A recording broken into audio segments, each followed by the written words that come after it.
안녕하세요. 이번에는 매일 라면 한 끼, 건강에는 괜찮을까?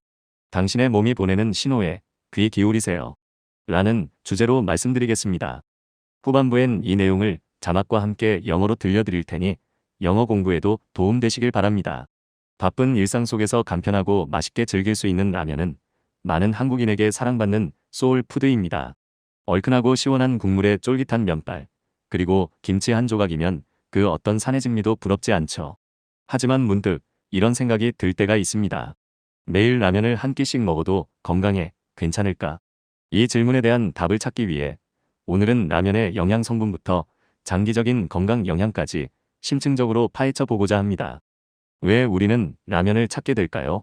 라면이 우리의 식탁에서 빠질 수 없는 존재가 된 데에는 여러 가지 이유가 있습니다. 극강의 편리함. 뜨거운 물만 있으면 몇 분 안에 한 끼의 식사가 뚝딱 완성됩니다. 요리할 시간이나 재료가 부족할 때 라면은 최고의 대안이 됩니다. 저렴한 가격. 다른 외식 메뉴나 배달 음식에 비해 훨씬 저렴한 가격으로 배를 채울 수 있어 경제적인 부담이 적습니다. 중독성 있는 맛. 라면 특유의 감칠맛과 매콤함은 한번 맛보면 잊기 힘든 강력한 중독성을 자랑합니다. 스트레스를 받을 때, 비 오는 날, 혹은 야식으로 라면을 찾는 이유가 여기에 있습니다. 다양한 종류. 매년 새로운 맛과 종류의 라면이 출시되어 질릴 틈이 없습니다. 봉지라면부터 컵라면, 비빔라면, 짜장라면까지 선택의 폭이 넓습니다. 이러한 장점들 덕분에 라면은 단순히 배를 채우는 음식을 넘어 우리의 삶 깊숙이 자리 잡은 문화적 아이콘이 되었습니다. 하지만 이러한 매력 뒤에는 우리가 간과해서는 안 될 건강상의 문제점들이 숨어 있습니다. 매일 라면 한 끼, 건강에 치명적인 이유들. 라면의 매력은 부정할 수 없지만 매일 한 끼씩 라면을 섭취하는 것은 장기적으로 볼 때 우리 몸에 여러 가지 부정적인 영향을 미칠 수 있습니다. 1. 나트륨 폭탄. 고혈압과 심혈관 질환의 주범. 라면의 가장 큰 문제점 중 하나는 바로 엄청난 양의 나트륨입니다. 세계보건기구의 하루 나트륨 권장 섭취량은 2000mg이지만 라면 한 봉지에는 보통 1700mg에서 2000mg 이상의 나트륨이 포함되어 있습니다. 이는 한 끼의 식사만으로 하루 권장량을 거의 채우거나 초과하는 수준입니다. 과도한 나트륨 섭취는 다음과 같은 심각한 건강 문제를 야기할 수 있습니다. 고혈압. 체내 나트륨 농도가 높아지면 혈액량이 증가하고 혈관이 수축하여 혈압이 상승합니다. 고혈압은 심장마비, 뇌졸중, 심부전 등 치명적인 심혈관 질환의 주요 원인입니다. 부종. 체내 수분 균형이 깨져 몸이 붓는 현상이 나타납니다. 특히 얼굴이나 손발이 자주 붓는다면 나트륨 과다 섭취를 의심해 볼 수 있습니다. 신장 기능 저하. 신장은 체내 나트륨 배출을 담당하는데 지속적인 나트륨 과다 섭취는 신장에 과부하를 주어 신장 기능 저하를 초래할 수 있습니다. 골다공증 위험 증가. 나트륨은 칼슘 배출을 촉진하여 뼈 건강에도 부정적인 영향을 미칠 수 있습니다. 2. 영양 불균형. 필수 영양소의 부재. 라면은 주로 탄수화물과 지방으로 이루어져 있으며 비타민, 미네랄, 식이섬유, 단백질 등 우리 몸의 필수적인 영양소가 턱없이 부족합니다. 매일 라면만으로 한 끼를 때운다면 다음과 같은 영양 불균형 문제가 발생할 수 있습니다. 단백질 부족. 근육 유지 및 생성, 면역력 강화에 필수적인 단백질이 거의 없어 근육량 감소와 면역력 저하를 초래할 수 있습니다. 식이섬유 부족. 장 건강에 중요한 식이섬유가 부족하여 변비, 소화 불량 등을 유발할 수 있습니다. 또한 식이섬유는 혈당 조절에도 중요한 역할을 합니다. 비타민, 미네랄 결핍. 신체 대사 활동과 면역 기능에 필수적인 다양한 비타민, A, C, B군 등과 미네랄, 칼슘, 철분, 칼륨 등이 거의 없어 만성 피로, 빈혈, 골밀도 감소 등 다양한 건강 문제를 야기할 수 있습니다. 탄수화물 과다. 라면의 주성분인 정제된 탄수화물은 혈당을 급격히 올리고 인슐린 분비를 촉진하여 당뇨병 위험을 높일 수 있습니다. 3. 고칼로리, 고지방. 비만과 대사증후군의 그림자. 라면 한 봉지의 칼로리는 보통 500kcal 내외로 한 끼 식사로는 높은 편입니다. 특히 튀김면을 사용하는 경우가 많아 포화지방 함량이 높습니다. 비만. 매일 높은 칼로리와 지방을 섭취하면 체중 증가로 이어지기 쉽습니다. 비만은 고혈압, 당뇨병, 고지혈증 등 다양한 만성 질환의 원인이 됩니다. 대사증후군, 복부 비만, 고혈압, 고혈당, 이상지질혈증 등 여러 가지 대사 이상이 한꺼번에 나타나는 대사증후군 위험을 높입니다. 대사증후군은 심혈관 질환 및 당뇨병 발생 위험을 크게 증가시킵니다. 콜레스테롤 수치 상승. 포화지방과 트랜스지방은 나쁜 콜레스테롤, LDL 수치를 높여 동맥경화와 같은 심혈관 질환 위험을 증가시킵니다. 4. 식품 첨가물과 인공조미료. 장기적인 영향은 라면에는 면의 식감과 보존성을 높이고 맛을 내기 위해 다양한 식품 첨가물과 인공조미료, MSG 등이 사용됩니다. 물론 식품의약품안전처에서 허가한 범위 내에서 사용되지만 장기적이고 반복적인 섭취가 인체에 미치는 영향에 대해서는 여전히 논란의 여지가 있습니다. 일부 연구에서는 특정 첨가물이 알레르기 반응이나 소화기 문제를 유발할 수 있다고 보고하기도 합니다. 5. 소화 부담 및 위장 장애. 라면은 튀김면과 자극적인 국물로 인해 소화에 부담을 줄 수 있습니다.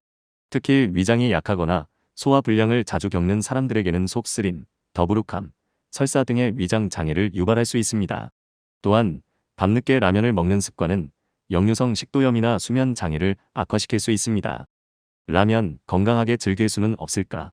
그렇다면 라면을 아예 끊어야 할까요? 다행히도 라면을 조금 더 건강하게 즐길 수 있는 방법들이 있습니다. 완전히 포기하기 어렵다면 다음 팁들을 활용해 보세요. 국물은 적게, 건더기는 풍성하게.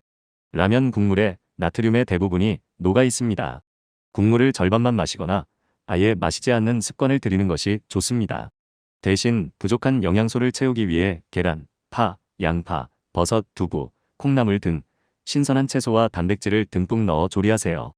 면은 한번 삶아버리기. 면을 한번 삶아낸 후 그 물을 버리고 다시 새 물에 끓이면 면에 포함된 기름기와 나트륨 일부를 제거할 수 있습니다. 이 과정은 면의 식감을 더욱 쫄깃하게 만들기도 합니다. 스프양 조절. 라면 스프를 전부 넣지 않고 절반만 넣거나 자신에게 맞는 적정량만 사용하는 것이 좋습니다. 부족한 간은 다른 건강한 재료로 채울 수 있습니다. 김치 대신 채소. 라면과 환상의 궁합을 자랑하는 김치 역시 나트륨 함량이 높습니다. 김치 대신 신선한 쌈 채소나 오이, 당근 스틱 등을 곁들여 먹는 것이 좋습니다. 식사 후 과일 섭취. 라면 섭취 후에는 칼륨이 풍부한 과일, 바나나, 사과, 오렌지 등을 먹어 나트륨 배출을 돕고 부족한 비타민을 보충하는 것이 좋습니다. 섭취 빈도 줄이기. 가장 중요한 것은 섭취 빈도를 줄이는 것입니다. 매일 먹는 습관을 일주일에 1에서 2회 정도로 줄이고 다른 건강한 식단으로 대체하는 노력이 필요합니다. 다양한 식단 구성. 라면은 어디까지나 간편식일 뿐 주식이 될 수는 없습니다. 한식, 양식, 일식 등 다양한 종류의 음식을 골고루 섭취하여 영양 균형을 맞추는 것이 중요합니다. 결론, 현명한 선택으로 건강을 지키세요. 라면은 분명 매력적인 음식이지만 매일 한 끼씩 섭취하는 것은 우리 몸에 장기적으로 좋지 않은 영향을 미칠 수 있습니다. 높은 나트륨 함량, 부족한 영양소, 높은 칼로리와 지방은 고혈압, 비만, 당뇨병 등 다양한 만성 질환의 위험을 높입니다. 하지만 라면을 완전히 포기할 필요는 없습니다. 위에서 제시된 건강한 섭취 가이드를 참고하여 라면을 현명하게 즐기고 다른 식단으로 영양 균형을 맞춘다면 건강을 지키면서도 라면의 맛을 포기하지 않을 수 있을 것입니다. 기억하세요. 우리의 몸은 우리가 먹는 것으로 만들어집니다. 오늘 당신의 식탁은 어떤 모습인가요? 건강한 식습관을 통해 활기찬 내일을 만들어 나가시길 바랍니다. 시청해주셔서 감사합니다. Hello. This time, I will talk about the topic: is it okay to eat a meal of ramen every day?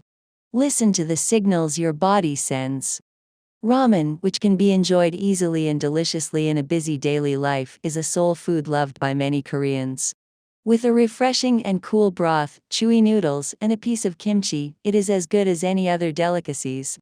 However, sometimes this thought comes to mind: is it okay to eat a meal of ramen every day?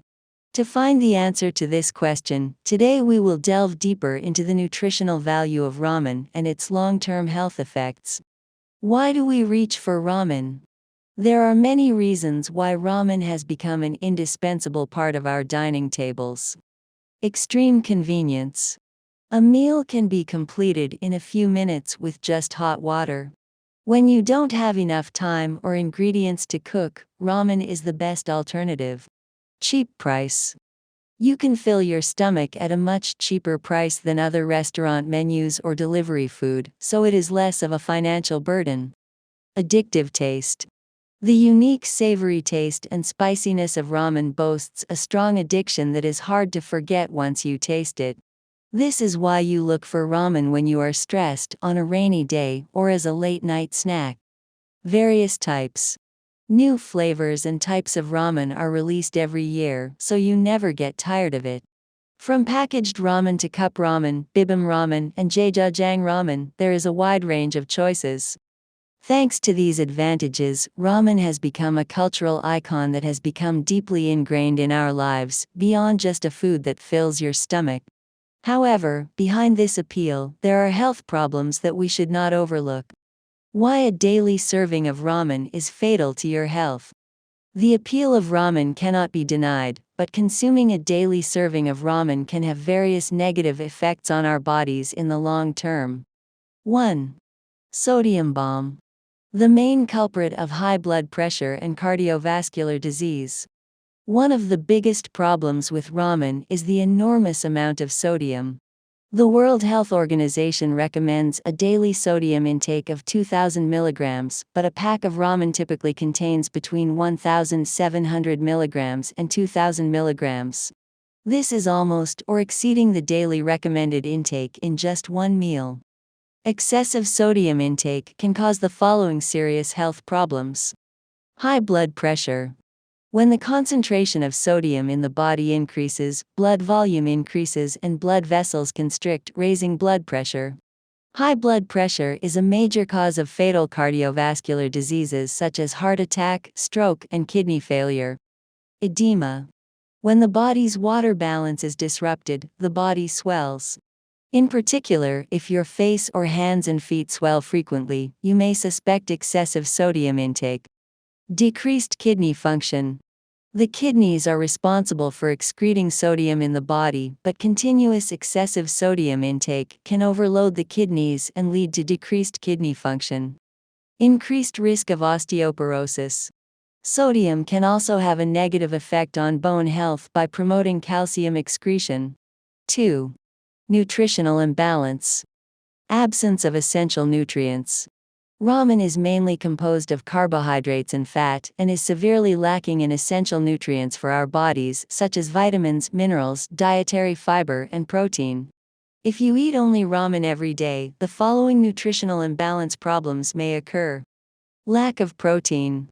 There is almost no protein, which is essential for maintaining and building muscles and strengthening immunity, which can lead to a decrease in muscle mass and a decrease in immunity. Lack of dietary fiber. There is a lack of dietary fiber, which is important for intestinal health, which can cause constipation and indigestion. Dietary fiber also plays an important role in controlling blood sugar. Vitamin and mineral deficiency. There is almost no various vitamins A, C, B group, etc. and minerals, calcium, iron, potassium, etc. essential for body metabolism and immune function, which can cause various health problems such as chronic fatigue, anemia, and decreased bone density. Excessive carbohydrates. Refined carbohydrates, the main ingredient in ramen, can rapidly increase blood sugar and promote insulin secretion, which can increase the risk of diabetes. 3. High calorie, high fat. The shadow of obesity and metabolic syndrome. A pack of ramen usually has about 500 kilocalories, which is high for a single meal. In particular, it often uses fried noodles, so it has a high saturated fat content. Obesity. If you consume high calories and fat every day, it can easily lead to weight gain. Obesity can cause various chronic diseases such as hypertension, diabetes, and hyperlipidemia. Metabolic syndrome. It increases the risk of metabolic syndrome, which causes various metabolic abnormalities such as abdominal obesity, hypertension, hyperglycemia, and dyslipidemia at the same time. Metabolic syndrome significantly increases the risk of cardiovascular disease and diabetes. Increased cholesterol levels. Saturated fat and trans fat increase bad cholesterol (LDL) levels, which increases the risk of cardiovascular diseases such as arteriosclerosis. 4. Food additives and artificial seasonings. What are the long-term effects? A variety of food additives and artificial seasonings, such as MSG, are used in ramen to improve the texture and preservability of the noodles and to add flavor. Of course, it is used within the scope approved by the Ministry of Food and Drug Safety, but there is still controversy about the effects of long-term and repeated consumption on the human body. Some studies report that certain additives can cause allergic reactions or digestive problems. 5. Digestive burden and gastrointestinal disorders. Ramen can be a burden on digestion due to the fried noodles and spicy broth, especially for those with weak stomachs or those who often suffer from indigestion. It can cause gastrointestinal disorders such as heartburn, bloating, and diarrhea. In addition, the habit of eating ramen late at night can worsen reflux esophagitis or sleep disorders. Can't we enjoy ramen in a healthy way? Then, should we stop eating ramen altogether? Fortunately, there are ways to enjoy ramen in a slightly healthier way. If it's difficult to give it up completely, try the following tips. Less soup, more toppings. Most of the sodium is dissolved in the ramen broth. It is recommended to develop the habit of drinking only half of the broth or not drinking it at all. Instead, cook with plenty of fresh vegetables and protein, such as eggs, green onions, mushrooms, tofu, and bean sprouts, to make up for the missing nutrients. Boil the noodles once and discard them. Boiling the noodles once and discarding the water and boiling them in new water will remove some of the oil and sodium contained in the noodles. This process also makes the noodles chewier. Adjust the amount of soup. It is recommended to use only half of the ramen soup instead of all of it, or use only the appropriate amount for you. You can make up for the lack of seasoning with other healthy ingredients. Vegetables instead of kimchi. Kimchi, which boasts a fantastic combination with ramen, is also high in sodium. Instead of kimchi, it is recommended to eat fresh some vegetables, cucumbers, carrot sticks, etc. Eat fruit after meals. After eating ramen, it is recommended to eat fruits rich in potassium, bananas, apples, oranges, etc. to help excrete sodium and supplement the missing vitamins. Reduce the frequency of intake. The most important thing is to reduce the frequency of intake. It is necessary to reduce daily eating habits to 1 to 2 times a week and replace them with other healthy diets. Diverse diet composition. Ramen is only a convenience food, not a staple food. It is important to eat a variety of foods such as Korean, Western, and Japanese food to maintain a balanced diet. Conclusion: stay healthy with wise choices. Ramen is certainly an attractive food, but eating it once a day can have a long-term negative effect on our bodies. High sodium content, insufficient nutrients, high calories, and fat increase the risk of various chronic diseases such as high blood pressure, obesity, and diabetes. However, you do not have to give up ramen completely. If you enjoy ramen wisely and maintain a balanced diet with other diets by referring to the healthy eating guide presented above, you will be able to maintain your health without giving up the taste of ramen. Remember, our bodies are made of what we eat. What does your table look like today? I hope you create a vibrant tomorrow through healthy eating habits. Thank you for watching.